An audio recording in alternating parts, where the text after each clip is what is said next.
you Well, know? that's actually sort of my question then too, because like this is actually something, by the way, like for myself as an entrepreneur, I struggle with. And I was like, man, maybe I'm too nice sometimes, and maybe it's not like you can treat people nicely, but maybe I'm not willing to make the really hard decision that's Yeah. going to piss someone off, and I worry about that with myself, and maybe a lot of other entrepreneurs. So how do you become that entrepreneur? Look, you can be a nice person, but make the tough calls and just like, this is the decision we're making. We're going forward. Like, let's move on. What is it sort of killer instinct to make the decision and move on forward with it, even though you know it's going to piss people off or hurt people in your company or might lead to layoffs or whatever it takes to like keep the company moving forward?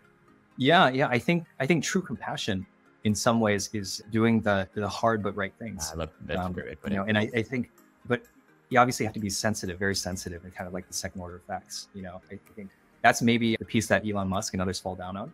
Is like there's all sorts of collateral damage to like these very sudden decisions that Yes, you and think Elon just cleaned like us. yeah, yeah. So maybe that's the piece that is sometimes missing here. But I think it is tricky, especially a lot of first time founders. I would Yeah. say have a tendency to try not to piss as many people off. Yeah. But you're right. Like it's doing nobody any favors if you're making decisions that are going to be like short term, easier for people to handle, but like long term can be the detriment to the company and ultimately, the employees and shareholders. And Is there a level of charisma? I mean, going back to your point about the discussion we were having about Chris, is there though a level of charisma that some of the best founders still have, right? So to your point about like you want to hire people that have this following, right? Even though everyone clearly knows like, Jeff Bezos, Elon Musk, Steve Jobs had these negative personality traits, a lot of people would follow them to the end of the earth. And frankly, like if one of them called me up today and says, Adam, do you want to come work for me? I probably would say, fuck yeah, sign me up. I know it's going to be hell, but man, I want to go work at the highest levels and test myself against that every day, because they do that, even knowing their personality.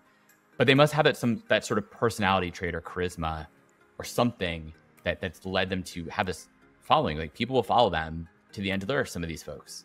Yeah. I haven't worked personally with Elon, so I don't know. It's so hard to know like what the gap between kind of like public perception, the actions that we're seeing as outsiders and what it's actually like to work with these people on day to day.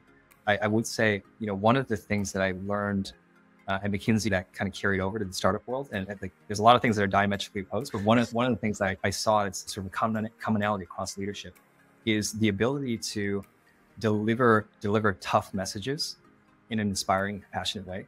I think it's one of it may be like the most difficult leadership challenge I know of, to kind of like really thread that needle. And I've seen fantastic people get this done in Fortune 500 companies and startups.